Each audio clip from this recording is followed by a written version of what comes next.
welcome to the deep dive. Today, well, we're doing something a bit different, just focusing on one source. It's a review of that 1988 cult classic, Maniac Cop. Right. And our mission, really, is to unpack what this particular review found interesting, why it thinks the film still holds up. What makes it tick, according to this perspective? Exactly. So the review kicks things off with the core idea. Imagine Michael Myers, basically. Yeah, that unstoppable force. But wearing a police uniform, terrorizing New York, killing innocent people. And really hitting the police department's reputation hard, eroding that trust. Right. And it's interesting, the review does touch on that, the subtext. What happens when authority becomes terror? Sure, the potential for commentaries there. But, and the review is quite clear on this, it says, look, this isn't primarily some heavy social critique. Okay. It's really a story about a vengeful killer. A murderer on a rampage, first and foremost. So it sets expectations right away. Exactly. You know what kind of movie you're essentially getting into based on this take. Gotcha. So, yeah, we'll dig into how this review sees the plot setup, the characters it highlights. The film style, its whole vibe. And ultimately, what this reviewer thinks makes Maniac Cop stand out, why it has that cult following. Let's get into it. Okay, so the review zooms in on the start. Late night. A waitress is brutally murdered. Yeah, a really jarring opening. And then the police grab a couple of suspects, and guess what? What do they say? They both claim the killer was a cop, a police officer. Oof. And right there, the review says, that throws the whole department into chaos. Big red flags. Exactly. And it highlights Lieutenant Frank McRae. Tom Aitken plays him. Right, contrasting him with others in the department. Yeah, because unlike some superiors who just dismiss it, no way, couldn't be one of ours. McRae actually takes it seriously. He thinks maybe this is possible. While the higher-ups, as the review notes, are already worried about, well, damage control. Keeping it quiet. Trying to keep a lid on it as the body count starts to creep up. It adds that internal conflict, Definitely. And what I found interesting in the review is how it brings in this other angle. Not just the official police stuff. The domestic side. Yeah. Ellen Forrest Victoria Catlin plays her. She starts suspecting her own husband, Jack. And Jack is Bruce Campbell, which is, a big deal for fans. Right. And the authorities actually try to pin it on Jack. They use her suspicion. Leverage that doubt. But McRae sticks to his guns, the review points out. He's convinced the real killer, the cop, is still out there. It's quite a setup, juggling those threads. You've got the official investigation, the personal suspicion. And this, relentless killer just operating in the shadows. And how does a B-movie manage all that? Does it feel slow? Well, the review credits the director, William Lustig. It paints Maniac Cop as this great popcorn-munching B-movie. Embracing what it is. Totally. It mixes the suspense with what the review calls inventive kills. It leans into the slasher side, the exploitation stuff. Okay, so it delivers on the genre front. But then, and this is where it gets interesting, the review suggests it finds, and I quote, a surprising amount of heart. Heart. In Maniac Cop. How? When it explores the killer's backstory. That's what the review claims.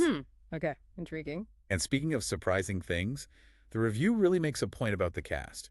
You mentioned Bruce Campbell. Yeah, big name even then, post-Evil Dead. And the review notes this was one of his first big roles without Sam Raimi directing. Oh, right. Though Raimi apparently has a little cameo. He does. The review mentions that. And apparently Campbell himself wasn't, thrilled with the production. You hear stories like that. But the review says, hey, he still gives a solid performance, and you even get Richard Roundtree. Shaft himself. Playing the mayor, no less. Quite the lineup for a B-movie slasher. Definitely adds some weight. And what about the killer himself? Robert Zedar. Yes. The review talks about his face, his presence. That distinctive look. Exactly. Even in shadow, the review says, his features are so unique you instantly recognize him. No need for tons of makeup. He just looks imposing, indestructible. Embodies that idea the review mentioned earlier. Yeah, just by his physical presence. But, maybe the most compelling part of this review, for me anyway, Go on. was its focus on the score. Jay Chadway's music. Oh, the music's memorable. Very 80s. Totally. The review calls it delightfully 80s synths, violent strings, the works. Standard for the era, but effective. But the reviewer singles out one specific thing, this melancholic whistling that plays during flashbacks. Ah, yes, that whistling theme. It's quite haunting. And that's the key point the reviewer makes. This music creates this stark contrast, almost unsettling. Between the tune and the brutal violence happening. Exactly. The review argues it adds this unexpected layer of poignancy. Poignancy.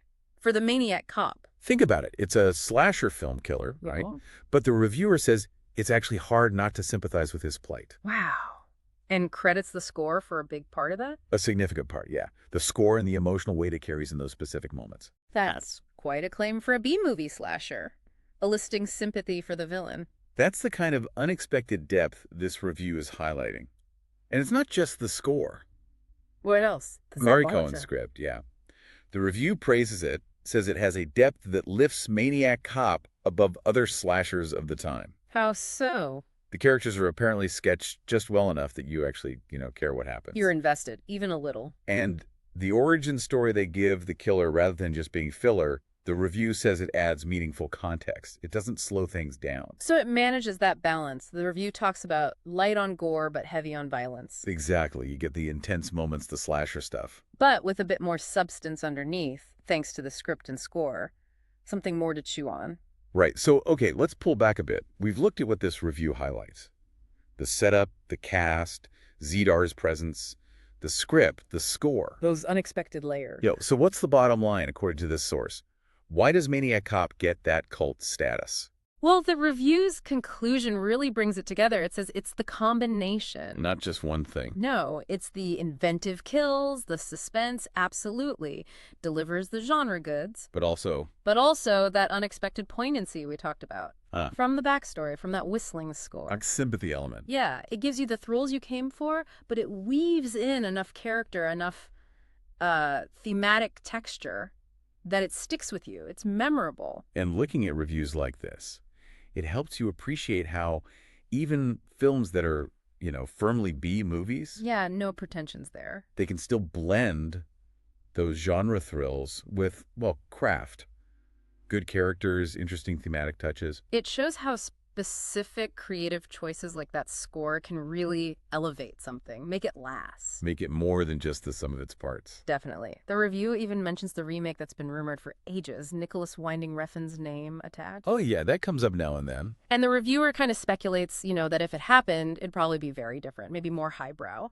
Aiming for something else entirely. Right. But the review sort of reminds us, hey, remember the original 1988 film and what it achieved on its own terms? Which leads us to a final thought, really. Pulling directly from that fascinating point the review made about sympathy. Mm-hmm. The conflict it creates. Yeah. The film uses that melancholic score, the backstory, and it manages to make you feel, maybe not for the killer, but you understand the tragedy a bit. Even while you're horrified by the violence. Exactly. So what does that tell you about storytelling, about filmmaking? That a B-movie slasher can pull off that kind of complex reaction. Yeah, making you feel horror and maybe a tiny bit of pathos at the same time. It just shows how powerful certain choices can be, how they shape your response in ways you don't always expect. Really makes you think about how films work on you, doesn't it? Even the ones you might initially dismiss.